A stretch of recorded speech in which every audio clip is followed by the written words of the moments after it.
Good morning everybody. আজকে একটি শিখাবো বাচ্চাদের গুণ করার নিয়ম, কি করে গুণ করতে হয় এবং নির্ভুল গুণটা হবে সেটা শিখাবো। 63 গুণিত হচ্ছে 34। তাহলে এটাকে কি করব, এই 63 লিখে দিলাম, এই 34টাকে আমরা 30 যোগ 4 করে লিখতে পারি।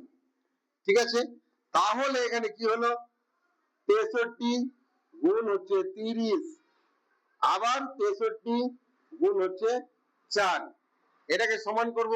এটা হচ্ছে 3 দিয়ে গুণ করব, 3 3 কত 9, আর 3 6 18, আর এখানে একটা শূন্য আছে, এই শূন্য এখানে দিয়ে দিলাম।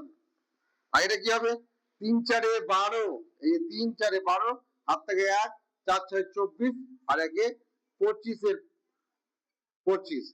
এটাকে যোগ করে নেব, যোগ করলে কি হবে, এই 2 হবে, 9 আর 5 কত 14, হাত থেকে 1, 8 আর 2 10, আর একে 11, আর হাতে থাকলো আবার 1 দিয়ে 2।